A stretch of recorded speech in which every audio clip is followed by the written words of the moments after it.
Depois de ganhar na loteria, decidi esconder de toda a minha família. Pedi ajuda. E apenas uma pessoa me ajudou. Meu nome é Victoria e tenho 32 anos. Se você me visse andando pela rua, provavelmente esqueceria meu rosto em minutos. Altura média. Cabelo castanho geralmente preso em rabo de cavalo. Roupas de lojas de desconto que servem bem o suficiente. Sou o tipo de pessoa que se mistura às multidões, o que sempre me serviu bem. Trabalho como contadora na maioria das sociedades. Marketing. Uma empresa de médio porte no centro da cidade, onde passo meus dias conciliando orçamentos e rastreando despesas. Minha chefe linda tem o hábito de despejar projetos de última hora na minha mesa, justamente quando estou arrumando as coisas para ir embora. E eu sempre fico até tarde para terminá-los. É isso que eu faço. Sou a mais confiável, a mãe, a responsável, aquela que nunca reclama. Meu apartamento reflete perfeitamente minha realidade financeira e um apartamento de um quarto em um prédio antigo, onde o radiador faz barulho durante todo o inverno e o ar-condicionado mal funciona no verão. O carpete já viu décadas melhores, e a maior parte dos meus móveis vem de parentes, que se desfizeram deles ou de vendas de garagem. Meu maior luxo é uma pequena TV de tela plana que economizei durante 2 anos para comprar. Mas toda terça-feira, como um relógio parou na loja do Sr. Lancaster na esquina, no caminho do trabalho para casa. O velho Sr. Lancaster sorri quando me aproximo do balcão da loteria, já conhecendo minha rotina, o de sempre. Ele pergunta, embora já saiba, R$ 5. Confirmo, vendo-o imprimir meus bilhetes, 5 preciosos dólares que poderiam ir para compras ou gasolina, mas que em vez disso, vão para esses pequenos pedaços de papel cobertos de números. Eles representam uma esperança em minha vida que de outra forma seria previsível. Minha família acha que sou tola durante nossos jantares mensais na casa da mamãe. Obrigações disfarçadas de celebrações. Alguém sempre traz à tona meu problema de jogo. R$ 5 por semana somam, diz minha irmã Beatriz, ajustando sua pulseira de diamante. São mais de 250 por ano que você está jogando fora. Fácil para ela dizer. Beatriz se casou com o doutor Marcelo logo após a faculdade e agora vive em uma casa com mais banheiros do que eu. Tenho cômodos. Ela dirige um SUV de luxo e faz as unhas toda semana. Mas de alguma forma, meus bilhetes de loteria de R$ 5 são a maior preocupação financeira da família. Meu irmão Felipe não é muito melhor, embora sua crítica venha de um ângulo diferente. Você sabe que as chances são basicamente impossíveis, certo? Ele diz geralmente logo antes de pedir dinheiro emprestado para seu último empreendimento comercial ou aluguel, porque sua banda não está decolando tão rapidamente quanto o esperado. Até mesmo meus pais divorciados se unem temporariamente em sua desaprovação às minhas compras semanais de bilhetes. Mamãe se casou com Carlos, um carteiro aposentado que é legal, mas desconfortável com a dinâmica da nossa família. Papai se casou com Fernanda, uma viúva cujos filhos adultos tratam nosso lado como parentes distantes. Apesar de suas críticas, eu sou sempre a pessoa que eles ligam quando o dinheiro fica apertado. Quando a mamãe precisou de ajuda com as contas médicas do Carlos. Juntei o que pude quando o equipamento da banda do Felipe foi roubado. Emprestei dinheiro que não podia dispensar quando a família estendida enfrentou despesas inesperadas. Meu telefone tocava. Eu nunca digo não. Mesmo quando significa viver de macarrão por 2 semanas ou caminhar para o trabalho porque não posso pagar gasolina, sempre encontro um jeito de ajudar. E quem eu sou? A responsável, a confiável. Aquela que faz as coisas funcionarem mesmo quando minha própria conta bancária está vazia. Meu Toyota Corolla 2019, com seu para-choque amassado e porta do passageiro que gruda, representa perfeitamente minha vida. Não é bonito ou impressionante, mas me leva aonde eu preciso ir. Na maioria dos dias, isso parece suficiente. Eu tenho sonhos, e claro, sonhos secretos que nunca compartilho durante os jantares em família. Sonhos de viajar? Talvez. Voltar a estudar. Ter dinheiro suficiente para não me preocupar constantemente com dinheiro. Mas sonhos parecem luxos que não posso me permitir. Então os mantenho guardados como bilhetes de loteria na minha carteira, esperando o momento certo para confrontá-los com a realidade. Entender minha família requer um mapa, e é mais bagunçado do que qualquer um quer admitir. Nossas reuniões mensais não são tradições calorosas. São experimentos sociais onde 2 famílias separadas convergem na casa da mamãe e do Carlos, criando dinâmicas familiares misturadas que nunca realmente se misturam. Quando meus pais se divorciaram, depois de 30 anos de casamento mantido por hábito, tudo mudou. Papai se casou com Fernanda, que trata nosso lado da família como obrigações. Mamãe se casou com Jorge, um homem decente que parece perpetuamente desconfortável com o caos que herdou. Beatriz chega a cada reunião como se estivesse nos agraciando com sua presença, vivendo em seu mundo de membros de clube de campo e galas beneficentes. Ela esqueceu como é se preocupar com dinheiro. Estamos reformando o banheiro de hóspedes, ela anuncia. Acha que mármore italiano é o caminho a seguir. Enquanto isso, estou calculando se posso comprar cereal de marca. Ela tem 2 filhos em escolas particulares que custam anualmente mais do que eu ganho. Ela menciona casualmente aulas de violino, acampamentos de equitação e preparação para a faculdade como se fossem despesas normais. Quando ela me olha, vejo pena misturada com superioridade sutil que me deixa irritada. Felipe é o otimista eterno que está prestes a fazer sucesso há uma década. Sua banda de estética Rebels o mantém trabalhando em empregos de meio período, enquanto persegue sonhos musicais. Felipe tem charme que faz as pessoas acreditarem nele, incluindo eu, o que explica como emprestei dinheiro para ele mais vezes do que posso contar. Esse próximo show pode mudar tudo, ele diz, e me vejo pegando o meu talão de cheques novamente. Nunca é para coisas frívolas. Sempre aluguel,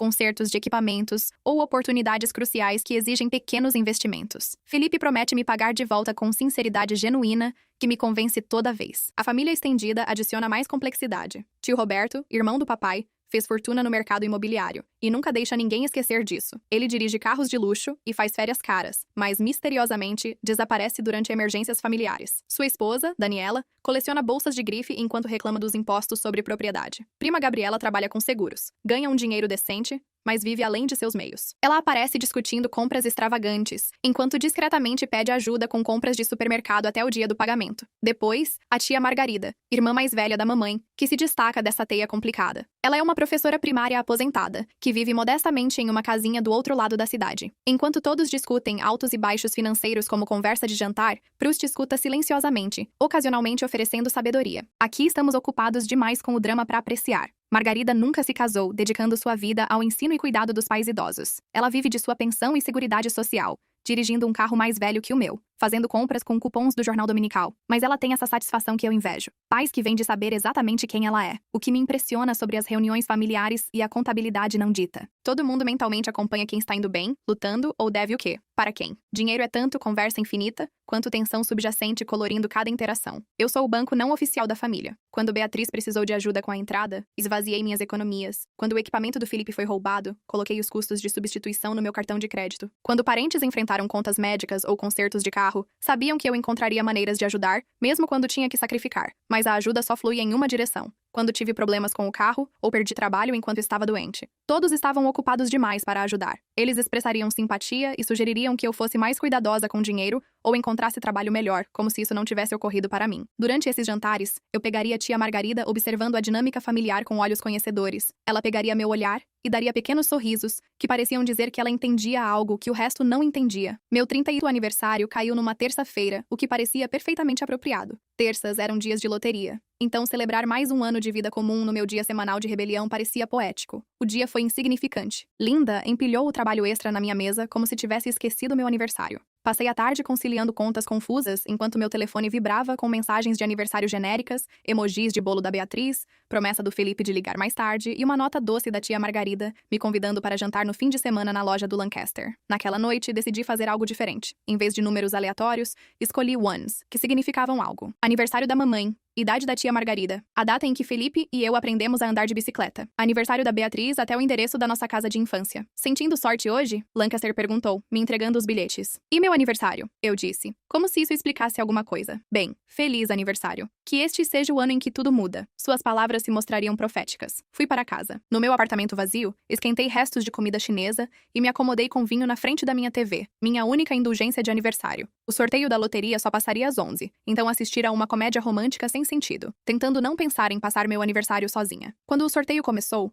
quase não prestei atenção. Essa rotina havia se tornado tão automática que mal assistia mais. Mas algo me fez olhar para cima quando os números foram chamados. O primeiro combinou, depois o segundo no terceiro. Meu coração começou a acelerar. Quarto número combinou. Depois do quinto, quando o sexto e último número foi chamado, fiquei olhando para meu bilhete em completa descrença. Verifiquei novamente. Depois novamente peguei meu laptop e verifiquei no site oficial da loteria 47 milhões. Eu havia ganhado 47 milhões. Meu primeiro instinto foi ligar para alguém para compartilhar esta notícia incrível. Peguei meu telefone para discar para Beatriz, depois parei. Algo me segurou. Talvez todos esses anos, como o caixa eletrônico da família, ou algum instinto que eu ainda não entendia. Em vez disso, passei horas pesquisando o que acontecia com ganhadores da loteria. O que encontrei me revirou o estômago. História. Após a história de famílias destruídas pela riqueza repentina, ganhadores processados por parentes, pessoas saindo da toca com as mãos estendidas. Fortunas perdidas em anos porque não conseguiam dizer não. Havia a mulher de Omegapixel, cuja irmã a processou por metade dos ganhos, alegando que haviam concordado em compartilhar qualquer vitória. O homem da Rio Grande do Sul, cujo filho tentou fazê-lo ser declarado mentalmente incompetente para controlar o dinheiro. O casal de São Paulo, que foi à falência depois de 5 anos tendo dado tanto que não conseguiram administrar o que restou. Mas uma história me assombrou mais. Fernanda, que havia ganhado 86 milhões e imediatamente contou para sua família estendida, pensando que a fortuna compartilhada traria todos para mais perto. Em vez disso, destruiu relacionamentos construídos ao longo de décadas. Parentes que nunca haviam falado instalado se tornaram melhores amigos por tempo suficiente para pedir dinheiro. Reuniões familiares se tornaram sessões de negociação. Pessoas que antes a amavam a viam como nada, além de uma fonte de financiamento. Fernanda acabou cortando o contato com a maior parte da família e se mudando para o outro lado do país. Mas o dano estava feito. Ela havia dado tanto tentando fazer, todos felizes que havia comprometido sua própria segurança. Em entrevistas, ela disse que a parte mais triste não foi perder dinheiro. Foi descobrir que algumas pessoas só a valorizavam pelo que ela podia dar. Lendo essas histórias no meu apartamento silencioso. Segurando meu bilhete vencedor, percebi que enfrentava uma escolha que definiria o resto da minha vida. Eu poderia anunciar minha vitória e assistir a dinâmica familiar mudar para sempre, possivelmente destruindo relacionamentos. Ou poderia manter esse segredo e usá-lo sabiamente, protegendo tanto o dinheiro quanto as pessoas de quem me importo. Quanto mais eu pensava, mas percebia que essa sorte inesperada representava algo maior que dinheiro. Era uma oportunidade de descobrir quem minha família realmente era. Não quem eles diziam ser, mas quem eles realmente eram quando enfrentados com a necessidade de outra pessoa. Quando amanheceu, tomei uma decisão que mudaria tudo. Eu não ia contar para ninguém sobre a vitória na loteria. Ainda não. Primeiro eu ia descobrir quem minha família realmente era. Na manhã seguinte, liguei para me dar como doente pela primeira vez em 8 anos. Eu tinha coisas mais importantes para fazer do que equilibrar as contas de outra pessoa no escritório da loteria no centro da cidade. Apresentei meu bilhete para uma mulher de aparência entediada,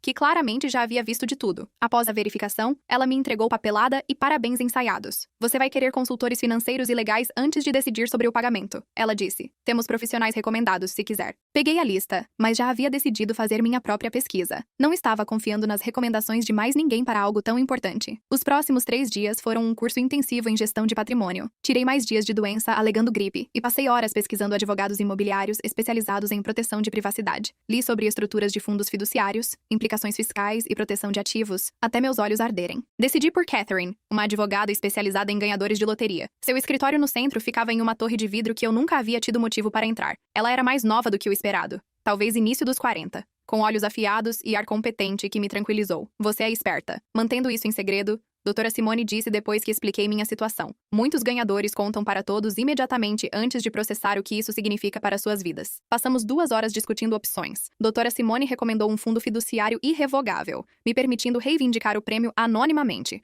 protegendo minha identidade de registros públicos e a atenção da mídia, enquanto me dava controle sobre quem sabia quando a quantia total após impostos será aproximadamente 28 milhões. Ela explicou. Isso ainda muda a vida. Mas entenda o número real com que você está trabalhando 28 milhões, mesmo após impostos. Mais dinheiro do que eu havia imaginado nos sonhos mais selvagens. Doutora Simone me apresentou a Dr. Eduardo, um consultor financeiro especializado em gestão de riqueza repentina. Dr. Eduardo fez conceitos complexos soarem simples e entendia aspectos psicológicos da riqueza repentina. O dinheiro em si não é o desafio. Dr. Eduardo explicou o desafio e como ele muda relacionamentos e autopercepção. Você descobrirá coisas sobre as pessoas em sua vida que podem ser difíceis de aceitar. Juntos, desenvolvemos um plano abrangente. A maior parte do dinheiro seria investida conservadoramente, gerando renda passiva suficiente para a vida confortável, sem tocar no principal. Uma porção menor seria reservada para doações beneficentes e possível assistência familiar. Mais importante, o plano incluía manter meu estilo de vida atual, enquanto descobria os próximos passos. Doutora Simone aconselhou continuar trabalhando temporariamente para evitar suspeitas. Doutor Eduardo sugeriu manter meu carro velho apartamento, tudo sinalizando que nada havia mudado. Isso te dá tempo para pensar claramente, Doutora Simone disse. Você pode observar como as pessoas te tratam quando pensam que você não tem nada, versus como elas podem te tratar, sabendo a verdade. O fundo fiduciário foi estabelecido em 1 semana. Oficialmente, o prêmio havia sido reivindicado pela Fundação Vale Sereno, um nome que Simone sugeriu que soava institucional e chato. O dinheiro foi investido com segurança, papelada arquivada e para o mundo, eu permaneci a mesma contadora em dificuldades. Mas, internamente, tudo mudou. Eu caminhava, dormia, até respirava diferente. Havia consciência constante de viver uma vida dupla no trabalho, equilibrava orçamentos de outros enquanto sentava sobre fortuna inimaginável em reuniões familiares, escutava problemas de dinheiro e estresse financeiro. Enquanto sabia que poderia resolver os problemas de todos com uma ligação telefônica, o peso do segredo era mais pesado do que antecipado. Cada conversa parecia uma performance, cada interação filtrada através dessa nova realidade que não podia compartilhar. Meu apartamento parecia o mesmo, mas se sentia diferente. Os móveis de segunda mão e carpete gasto não me incomodavam mais, porque sabia que eram temporários. O carro amassado não me envergonhava porque estava escolhendo dirigir ele, mas a parte mais difícil era a solidão. Havia ganhado segurança financeira, além dos sonhos mais selvagens, mas perdido a habilidade de ser genuinamente espontânea com qualquer pessoa. Cada relacionamento vinha com perguntas sobre o que aconteceria se soubessem a verdade. Foi quando comecei a desenvolver o plano que mudaria tudo. O plano tomou forma ao longo de 1 semana, refinado durante pausas para almoço e finalizado durante caminhadas noturnas. Era elegantemente simples, o que o fazia parecer tanto perfeito quanto terrível. Eu contaria à minha família que havia perdido meu emprego na morte. Na sociedade. Não qualquer perda de emprego, mas dar um salto repentino que me deixou em dificuldades. Diria que o departamento de contabilidade foi reestruturado e fui demitida com rescisão mínima, lutando para encontrar trabalho em um mercado competitivo. Depois, a parte crucial eu pediria para tomar emprestado 5.000 para me sustentar. Não era uma fortuna, mas o suficiente para me ajudar exigiria sacrifício genuíno da maioria dos membros da família. Era também uma quantia que não podia ser facilmente dispensada ou esquecida. O que tornava isso revelador era que eu havia ajudado a maioria dessas pessoas com quantias similares ou maiores ao longo dos anos. Havia dado 3.000 a Beatriz para sua entrada. Havia emprestado quase 4.000 ao Felipe para despesas da banda. Havia ajudado com contas médicas, consertos de carro e emergências para primos, tios, até pais. A beleza do plano era sua simplicidade. Não estava pedindo nada que não já houvesse dado. Não estava solicitando ajuda além do que eles poderiam razoavelmente fornecer.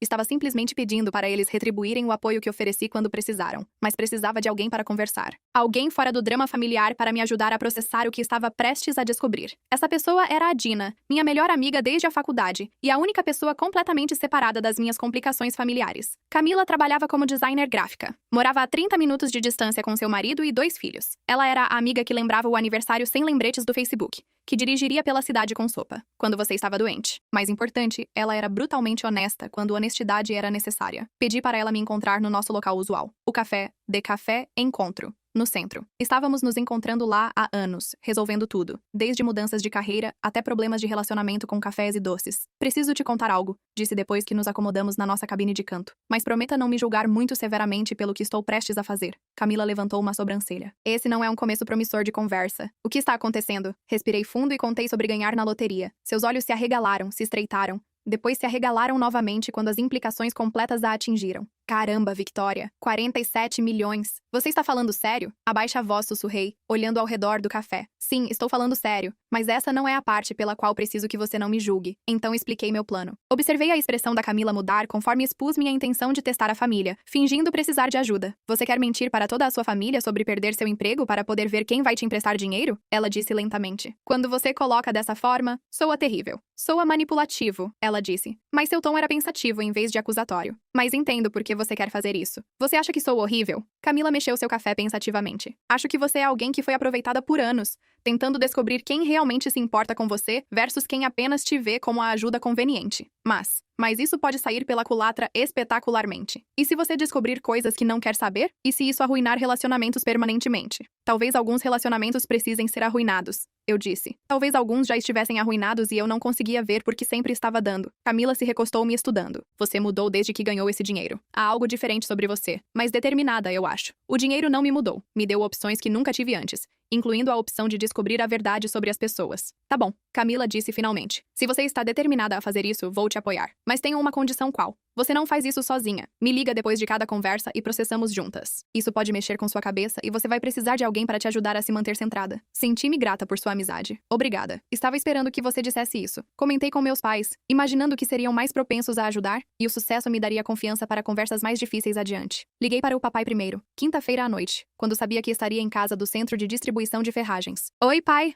Você tem alguns minutos? Preciso conversar sobre algo? Claro, querida. O que está acontecendo? Comecei minha história ensaiada sobre demissões na sociedade. Como todo o departamento de contabilidade foi reestruturado e como estava lutando para encontrar trabalho no mercado atual. Mantive minha voz firme, mas adicionei estresse suficiente para torná-la crível. Isso é difícil, querida, papai disse. Essas empresas não se importam mais com lealdade. Depois de 8 anos, você pensaria que dariam mais aviso. A questão é, pai, estou ficando desesperada. Minhas economias estão acabando mais rápido do que esperado, e tenho o aluguel e pagamentos do carro chegando. Estava me perguntando se talvez você e Fernanda pudessem ajudar com um empréstimo apenas 5.000 para me sustentar até encontrar algo. Houve uma pausa. Uma longa pausa. 5.000. A voz do papai se tornou cautelosa. Victoria, isso é muito dinheiro. Fernanda e eu estamos economizando para nossa viagem para visitar a filha dela no Santa Catarina. E temos nossas próprias despesas. Eu sei que é muito. Não pediria se não estivesse realmente lutando. Você sabe que sempre fui irresponsável com dinheiro. Bem, talvez pudéssemos ajudar com algumas centenas de dólares. Mas 5.000. Isso simplesmente não é realista. Agora, depois de desligar, sentei na minha cozinha, me sentindo socada no estômago. Algumas centenas de dólares do homem a quem ajudei com 2.000 quando seu telhado precisou de reparos de emergência no ano passado. Liguei para a mamãe em seguida, esperando uma resposta diferente. Oh, querida, isso é terrível, mamãe disse depois de ouvir a mesma história. Mas você sabe que Carlos se preocupa com sua própria segurança no emprego. O serviço postal continua falando sobre cortes e estamos tentando ser realmente cuidadosos com gastos. Entendo, mas estou realmente em apuros. Você poderia talvez ajudar com parte disso mesmo? Uns 2.000 fariam tanta diferença. Victoria, você sabe que ajudaríamos se pudéssemos, mas simplesmente não podemos assumir esse risco financeiro. Você já pensou em seguro-desemprego? Ou talvez trabalho de meio período enquanto está procurando seguro-desemprego e trabalho de meio período? Essas eram suas sugestões para a filha que havia ajudado com as contas médicas do Carlos 6 meses atrás. Beatriz foi a próxima. Liguei sábado de manhã sabendo que estaria em casa da aula semanal de yoga. Victoria, sinto muito sobre seu trabalho. Ela disse com aparente simpatia genuína. Marcelo e eu estávamos justamente conversando sobre como o mercado se tornou instável. Expliquei minha situação financeira, enfatizando como sempre fui cuidadosa e como isso era verdadeiramente uma emergência. 5.000? Beatriz repetiu lentamente. Victoria, você sabe que adoraríamos ajudar, mas temos pagamentos de mensalidades das crianças chegando e Marcelo está pensando em expandir sua prática. Então precisamos de reservas de caixa disponíveis para esse investimento. Beatriz, você sabe que ajudei com sua entrada anos atrás. Não estou pedindo um presente. Apenas um empréstimo até estar de volta em pé. Isso foi diferente. Isso foi investimento no nosso futuro, e nós te pagamos de volta. E, eventualmente, havia levado 3 anos e múltiplos lembretes. Apenas não acho que podemos assumir essa obrigação agora. Mas você já considerou vender seu carro? Provavelmente conseguiria o suficiente para a entrada de algo menos caro e usar a diferença para despesas. Vender meu carro. A sugestão veio de alguém dirigindo um FLV de luxo, custando mais do que eu ganhava anualmente até domingo à noite, e havia ligado para 6 membros da família. Felipe, pelo menos, soou genuinamente chateado que não podia ajudar. Deus, Victoria. O timing é péssimo. A banda acabou de gastar tudo em equipamentos novos para os próximos shows. Se você tivesse ligado no próximo mês, eu poderia ter feito alguma coisa. Próximo mês, sempre próximo mês com Felipe. Tio Roberto foi direto na rejeição. Victoria, você é jovem e capaz. É exatamente quando você precisa descobrir as coisas por conta própria. Isso constrói caráter. Caráter do homem que havia me pedido para assinar como avalista do empréstimo do seu barco, 3 anos atrás. Cada conversa seguiu o mesmo padrão simpatia inicial, seguida por explicações cuidadosas sobre por que ajudar não era possível. Depois, sugestões sobre como eu poderia resolver meus próprios problemas. Pessoas que haviam vindo até mim quando precisavam de ajuda de repente se tornaram consultores financeiros, cheias de sabedoria sobre orçamento e responsabilidade pessoal. Naquele domingo à noite liguei para Diana, como prometido. É pior do que eu pensava. Contei, incapaz de manter a mágoa da minha voz. Sinto muito como você está aguentando. Sinto como se estivesse vivendo numa fantasia sobre quem essas pessoas realmente são. Todos esses anos pensei que era parte de uma família que cuidava uma da outra, mas descobri que era apenas a ajudante designada Victoria. Odeio perguntar isso, mas você já ligou para todos a uma pessoa restante admitir tia Margarida. Mas honestamente, tenho quase medo de ligar para ela. Por quê? Porque ela é a única pessoa que respeito genuinamente nessa família. E se ela me decepcionar, também não sei como vou lidar com isso. Talvez seja exatamente por isso que você precisa ligar para ela, Diana disse. Segunda-feira à noite. Disquei o número da tia Margarida com dedos tremendo. Ela atendeu no segundo toque. Voz calorosa e familiar. Victoria, querida. Que surpresa adorável. Como você está?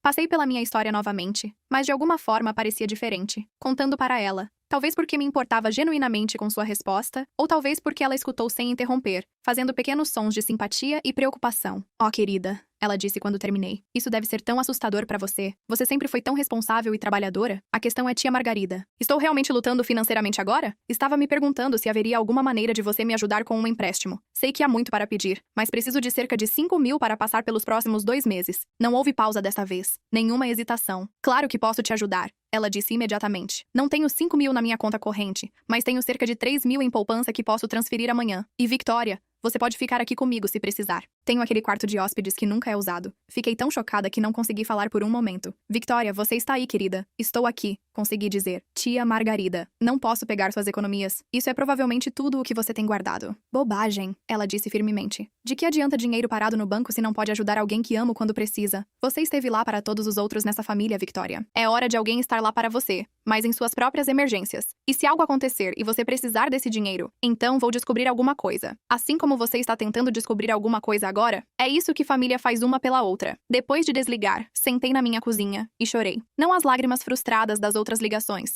mas algo mais profundo e mais complicado. Alívio, gratidão, vergonha e tristeza profunda de que havia levado essa elaborada decepção para descobrir quem realmente se importava comigo. Terça-feira de manhã, tia Margarida ligou de volta. Victoria, estive pensando na sua situação a noite toda, ela disse. Liguei para o banco logo cedo. Posso conseguir 3.500 hoje e devo conseguir mais 1.500 até o fim da semana. Tia Margarida. Não posso deixar você esvaziar toda a sua conta poupança para mim. Você não está me deixando fazer nada. Ela disse com uma risada gentil. Estou escolhendo fazer isso. Há uma diferença. Naquela tarde, ela dirigiu até meu apartamento no seu Honda Civic antigo, com um adesivo professora aposentada. Cada criança era minha criança. Ela me entregou um envelope com 3.500 em dinheiro. Queria trazer pessoalmente. Ela disse para poder te dar um abraço apropriado e te dizer que tudo vai dar certo. Enquanto tia Margarida me abraçava na minha sala, percebi que estava enfrentando uma crise moral que não havia antecipado. Aqui estava essa mulher maravilhosa, sacrificando sua segurança financeira por alguém que amava. E essa pessoa estava mentindo para ela sobre precisar de ajuda. Tia Margarida disse enquanto nos sentávamos no meu sofá. Posso te perguntar algo? Claro, querida. Por que você não hesitou? Todos os outros que liguei tinham motivos pelos quais não podiam ajudar, mas você nem pausou para pensar sobre isso. Ela ficou quieta por um momento, olhando pela minha janela para o estacionamento onde seu carro velho estava ao lado do meu Corolla amassado. Você sabe por que nunca me casei, Victoria? Balancei a cabeça. Não foi porque nunca me apaixonei. Me apaixonei várias vezes, mas aprendi cedo que você pode dizer tudo o que precisa saber sobre uma pessoa, observando como elas tratam pessoas que não podem fazer nada por elas em troca. Ela se virou para me olhar diretamente. Observei você toda a sua vida adulta, Victoria. Vi você ajudar pessoas que nunca disseram obrigado, emprestar dinheiro para pessoas que esqueceram de te pagar de volta e aparecer para membros da família que estavam convenientemente ocupados quando você precisava de apoio. Você dá porque se importa, não porque espera algo em troca. Mas como você sabe que não sou igual a todos os outros? Como você sabe que não te decepcionaria se nossas situações fossem invertidas? Tia Margarida sorriu e deu tapinhas na minha mão. Por quê, querida? Estive observando e em 40 anos ensinando, aprendi que caráter não é o que as pessoas fazem quando pensam que alguém está prestando atenção. É o que fazem quando pensam que ninguém está olhando. Não consegui dormir naquela noite sabendo que a conta poupança da tia Margarida estava 3.500 mais leve por causa da minha decepção. Toda vez que fechava os olhos havia escrevendo aquele cheque com tanta confiança, tanto amor, tanta confiança completa em alguém que estava mentindo para ela. Quinta-feira à noite dirigi até a casa dela. Era uma casa pequena, construída nos anos 1950, com um jardim cheio de vegetais e flores que ela cuidava sozinha. O interior era exatamente o que você esperaria de uma professora aposentada. Estantes de livros por toda a parte, móveis confortáveis que haviam visto décadas de uso, paredes cobertas com obras de arte de ex-alunos. Victoria, ela disse, abrindo a porta com um sorriso. Que surpresa maravilhosa! Entre, querida. Estava fazendo chá. Sentamos na sua sala, cercadas por evidências de uma vida gasta, cuidando de outros cartões de agradecimento de alunos, fotos de crianças que haviam visitado anos após a formatura. Pequenos presentes falando de relacionamentos mantidos muito depois das conexões de sala de aula terminarem. Tia Margarida. Comecei mãos tremendo enquanto segurava minha xícara de chá. Preciso te contar algo, e preciso que você me deixe terminar antes de responder. Sua expressão se tornou séria, mas ela acenou encorajadoramente. Mentir para você sobre perder meu emprego. Mentir para todos. Ainda trabalho na maior consultoria maior, e não estou em nenhum problema financeiro. Observei seu rosto cuidadosamente, esperando o choque ou raiva, mas ela simplesmente foi sua xícara de chá de lado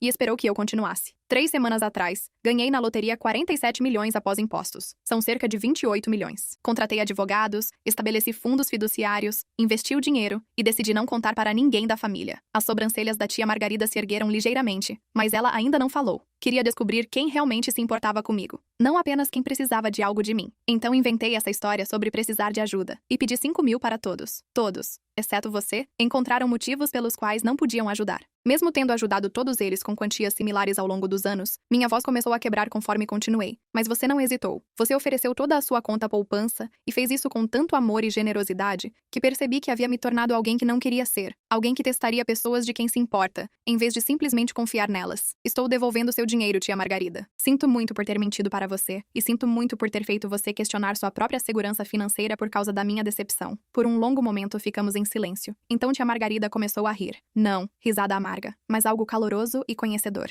Oh, Victoria, ela disse enxugando os olhos. Você, pobre querida. Que peso você tem carregado. Você não está brava. Brava, querida. Estou orgulhosa de você. Orgulhosa, menti para você. Manipulei você. Você testou pessoas que te deram toda a razão para duvidar de sua lealdade? Ela disse gentilmente. E quando percebeu que seu teste havia machucado alguém que não merecia, escolheu honestidade sobre conveniência. Isso exige coragem. Ela se inclinou para frente e pegou minhas mãos nas dela. Victoria, posso te contar algo sobre sua família que você pode não perceber? Acenei, ainda me sentindo envergonhada. Estive observando essas dinâmicas por décadas, muito antes de você ter idade suficiente para entendê-las. Seus pais, irmãos, primos, eles te amam, mas nunca aprenderam a mostrar amor através de sacrifício. Sempre souberam que você estaria lá quando precisassem de ajuda, então nunca tiveram que desenvolver os músculos necessários para ajudar outros. Isso não desculpa o comportamento deles. Não, desculpa, mas explica. Você foi tão confiável, tão consistentemente generosa, que eles começaram a te dar como certa. Começaram a ver sua ajuda como algo garantido em vez de um presente. Tia Margarida se levantou e caminhou até sua cozinha, voltando com biscoitos caseiros. Estive pensando sobre isso desde que te dei aquele dinheiro. Ela disse algo sobre sua situação. Não parecia certo pra mim. Não porque duvidava que precisava de ajuda, mas porque parecia fora de caráter para você pedir. Você sabia que eu estava mentindo? Suspeitei que algo estava acontecendo. Ela admitiu. Mas também sabia que, qualquer que fosse a situação real, você precisava de algo de mim. Talvez não dinheiro, mas algo. Então te dei o que pediu e confiei que me contaria a verdade quando estivesse pronta. Fiquei olhando para ela espantada mais uma vez com sua sabedoria. Tia Margarida, o que devo fazer sobre o resto da família? Devo contar a verdade? Isso depende. O que você quer conseguir? Quero que eles entendam como o comportamento deles afeta outras pessoas. Quero que saibam que relacionamentos não podem ser unilaterais para sempre. E você acha que contar sobre a loteria vai conseguir isso? Pensei sobre isso. Não acho que só os deixaria bravos e defensivos. Eles ficariam na decepção em vez de examinar suas próprias ações. Então, talvez haja outra maneira de ter essa conversa. O que você quer dizer? Tia Margarida sorriu. Você não precisa revelar a loteria para confrontá-lo sobre suas respostas ao seu pedido de ajuda. Pode abordar a questão real. O fato de que não estavam lá quando você pediu apoio. Sem entrar nas complexidades da sua situação financeira, você acha que devo contar que encontrei outra solução para meus problemas de dinheiro? Acho que você deve contar exatamente o que aprendeu sobre reciprocidade em relacionamentos. Se isso inclui a loteria, e com você, o jantar mensal da família estava marcado para domingo na casa da mamãe. Passei a semana planejando o que diria, como abordar o que aconteceu sem revelar a verdade completa sobre minha situação financeira. Cheguei com uma energia diferente da que sempre trouxera para essas reuniões, em vez do usual de ansiedade. Sentia-me calma e decidida. Tinha informação agora dada sobre quem essas pessoas realmente eram. E esse conhecimento era tanto doloroso quanto libertador. Todo mundo já estava lá quando eu entrei. Beatriz mostrava fotos das últimas conquistas dos filhos, enquanto Derek afinava sua guitarra no canto.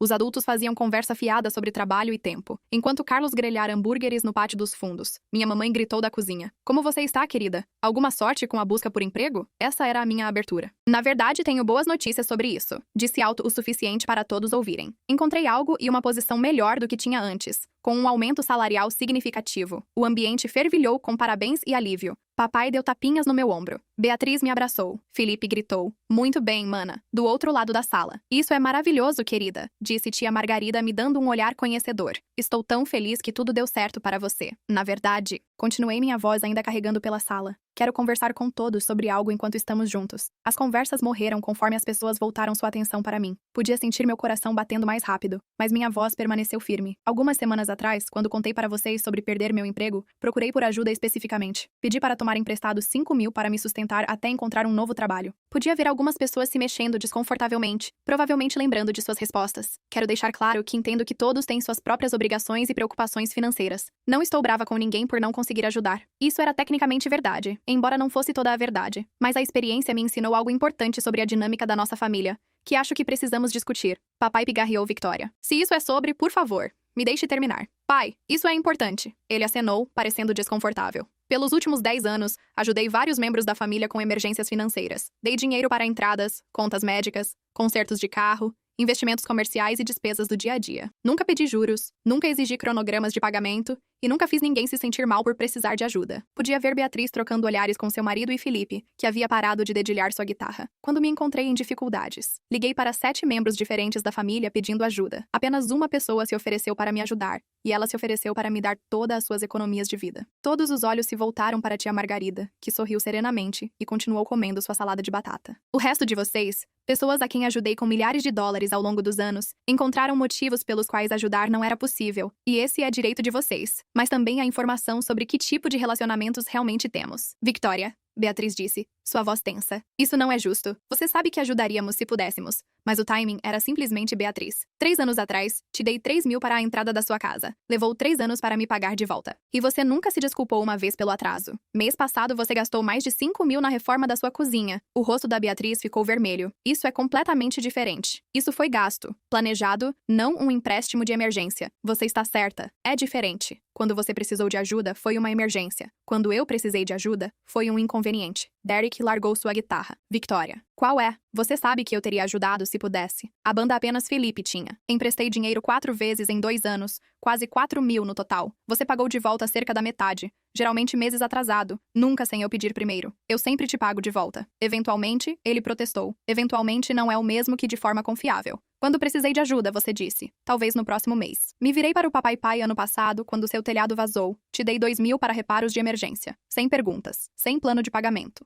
Quando liguei por ajuda, você ofereceu algumas centenas e sugeriu o seguro-desemprego. Podia ver o desconforto se espalhando pela sala. Carlos parou de virar os hambúrgueres e estava ouvindo pela porta dos fundos. O ponto não é sobre o dinheiro em si, continuei. O ponto é sobre o padrão. Por anos, vocês todos souberam que podiam vir até mim quando estivessem em dificuldades, e eu sempre encontraria um jeito de ajudar. Mas quando a situação se inverteu, quando eu precisei da mesma gentileza que sempre ofereci, não estava disponível. Minha querida mamãe disse, sua voz cuidadosa. Você tem que entender que todos nós temos circunstâncias diferentes. Mamãe, 6 meses atrás ajudei você, Carlos, com as contas médicas dele, 1.500 que tiraram das minhas próprias economias de emergência. Quando liguei em pânico sobre perder meu emprego, você sugeriu que eu procurasse seguro-desemprego. O silêncio na sala era ensurdecedor. Agora mesmo as crianças haviam parado de brincar no quintal, sentindo a tensão através das paredes. Não estou contando isso para fazer vocês se sentirem culpadas, disse, embora parte de mim quisesse exatamente isso. Estou contando porque descobri algo sobre relacionamentos que nunca havia entendido antes. Reciprocidade não é automática. Só porque você compartilha DNA, tem que ser cultivada e escolhida todos os dias. Tia Margarida colocou sua mão na minha, um gesto sutil de apoio que não passou despercebido pelo resto da sala. Para ser clara, continuei. Encontrei uma solução para minha situação financeira. Consegui um novo emprego, estou bem e não preciso mais de ajuda de ninguém. Mas essa experiência me ensinou que não posso mais ser a única pessoa nesta família que está sempre disponível para emergências. Se vocês querem ter relacionamentos comigo, que vão além de me verem como uma fonte de ajuda conveniente, isso precisa mudar.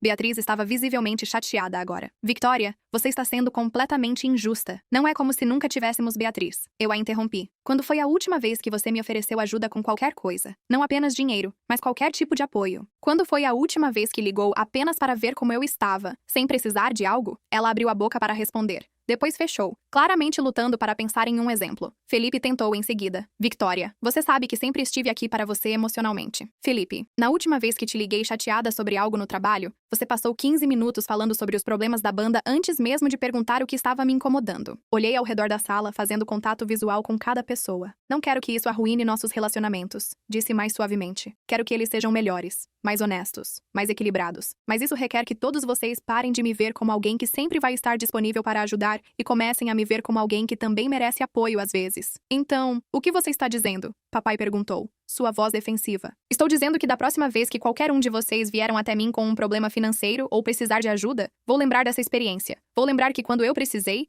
vocês não estavam disponíveis, e vou tomar minhas decisões de acordo. A sala ficou muito quieta. Podia ouvir o refrigerador zumbindo na cozinha, crianças brincando do lado de fora, o som distante do trânsito. Isso parece uma ameaça, Beatriz disse. Finalmente. Não é uma ameaça, respondi calmamente. É uma mudança de fronteiras. Estou escolhendo proteger meu tempo, energia e recursos para as pessoas que demonstraram que se importam comigo quando não precisam de nada de mim. Me levantei da mesa de repente, cansada de toda a conversa. Vou embora agora, mas espero que todos vocês pensem sobre o que discutimos hoje. E espero que da próxima vez que nos reunirmos, possamos começar a construir relacionamentos baseados em cuidado mútuo em vez de conveniência unilateral. Caminhei até onde tia Margarida estava sentada e me inclinei para abraçá-la. Obrigada, sussurrei no seu ouvido. Estou orgulhosa de você. Ela sussurrou de volta. Conforme saía, podia ouvir conversas agitadas começando atrás de mim, mas pela primeira vez em anos, não era o meu problema. Para resolver. As semanas seguintes, aquele jantar familiar trouxeram uma clareza que nunca havia experimentado antes. Era como se eu estivesse vivendo toda a minha vida adulta usando óculos com receita errada. E de repente, tudo ficou em foco nítido. A primeira grande decisão que tomei foi deixar amor na solteira. Não dramaticamente ou vingativamente, mas profissionalmente e definitivamente. Dei 2 semanas de aviso à Linda e treinei minha substituta completamente. Você foi tão confiável, Mia. Sempre pensei que estaria aqui para sempre, ela disse enquanto eu arrumava minha mesa. É exatamente por isso que precisei sair, respondi. Com a ajuda de catering, estabeleci a Fundação Margarida Garden, nomeada em homenagem à mulher que havia me mostrado como era o amor incondicional. A missão da fundação era ajudar indivíduos idosos com dificuldades financeiras, particularmente professores aposentados e outros trabalhadores de serviço público que haviam dedicado suas vidas a ajudar outros. David me ajudou a estruturar as finanças da fundação. Conservadoramente alocamos 2 milhões, inicialmente com renda de investimentos, financiando operações e doações. Não era chamativo ou gerador de manchetes, mas faria diferença real na vida das pessoas. A primeira pessoa que ajudei através da fundação foi a própria tia Margarida, embora ela não soubesse no início. Descobri, através de pesquisa cuidadosa, que ela estava lutando com despesas médicas crescentes relacionadas à sua artrite e estava racionando medicamentos para fazê-los durar mais. A fundação aprovou uma doação de assistência médica para ela oficialmente, porque ela atendia nossos critérios como educadora aposentada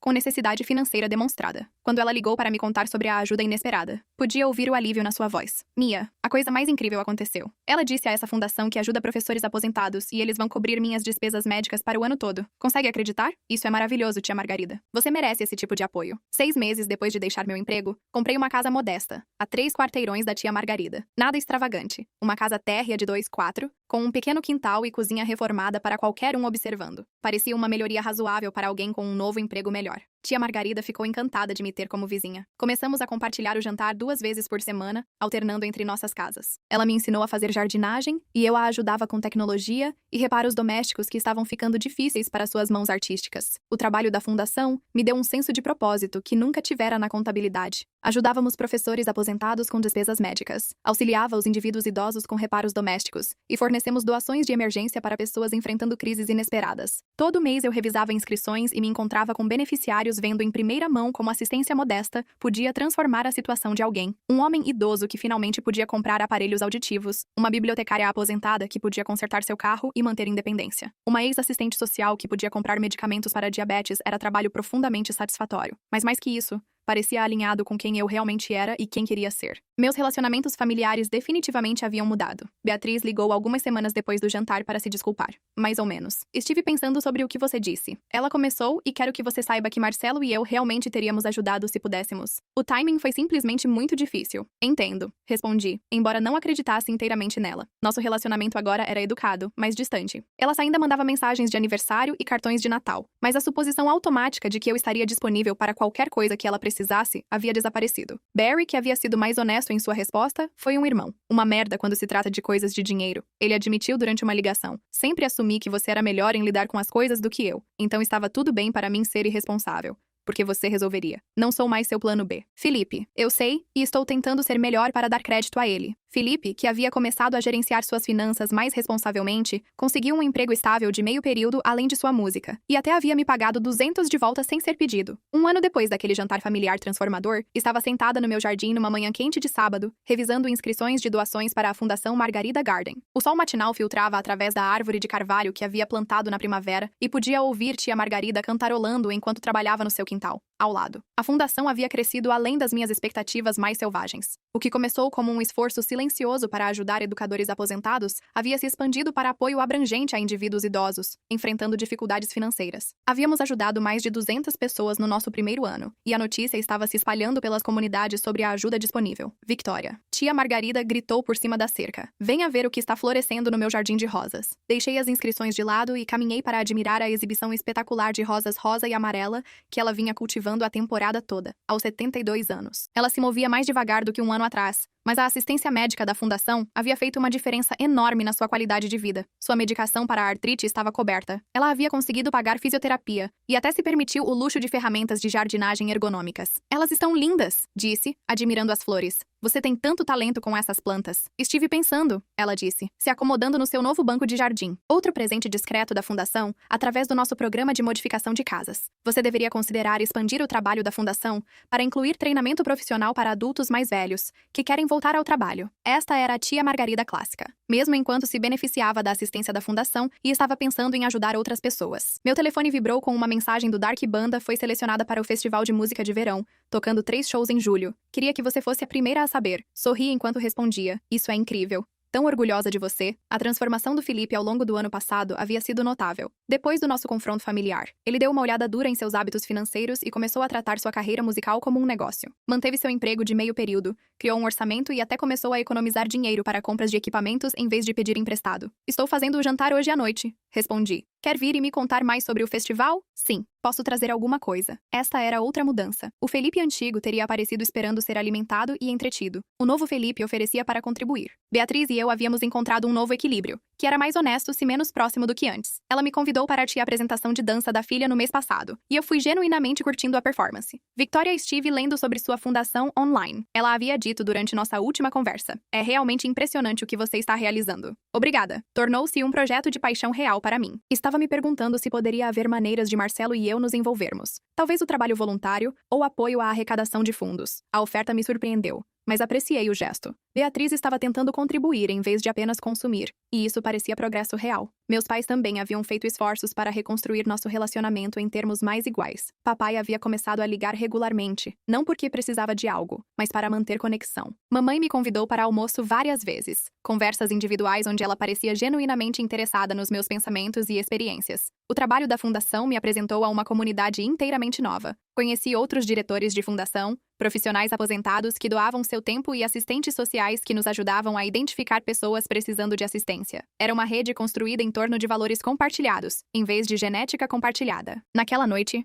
enquanto Felipe, tia Margarida e eu compartilhávamos jantar na minha cozinha, refleti sobre como minha vida parecia diferente comparada a 1 ano atrás no mesmo bairro. Mas tudo o mais havia mudado. A mulher ansiosa que tentava agradar a todos, que havia comprado aqueles bilhetes de loteria, havia desaparecido, substituída por alguém que conhecia seu próprio valor e insistia que outros o reconhecessem também. Victoria disse tia Margarida enquanto limpávamos após o jantar. Espero que você saiba como orgulhosa estou da mulher que você se tornou. Tive uma boa professora, respondi. Falando sério, completamente. Ensinamos uma à outra, ela disse com aquele sorriso sábio que havia chegado a amar. É isso que família de verdade faz. Enquanto observava Felipe ajudar tia Margarida até seu carro naquela noite, percebi que a vitória na loteria havia me dado algo inesperado. A habilidade de construir a família que sempre quis com pessoas que verdadeiramente mereciam estar nela. 2 anos depois de comprar aqueles bilhetes de loteria que mudaram minha vida, estou sentada no mesmo café onde havia contado pela primeira vez a Camila sobre minha vitória. Mas tudo mais sobre meu mundo se transformou além do reconhecimento. A Fundação Margarida Garden tornou-se um modelo regional para assistência a idosos com programa satélite, abrindo em 3 estados vizinhos. Ajudamos mais de 600 indivíduos, e nossa rede de voluntários inclui mais de 200 pessoas doando seu tempo e expertise. Camila me fez uma pergunta que tem me assombrado por semanas. Se você tivesse que fazer tudo de novo, ainda compraria aqueles bilhetes de loteria. É profundo. Porque ganhar não foi apenas sobre ganhar dinheiro. Foi sobre perder inocência. A mulher ingênua, que acreditava que sua família a amava incondicionalmente, foi substituída por alguém que entendia que amor frequentemente vem com condições e limitações. Tia Margarida, agora com 74 anos,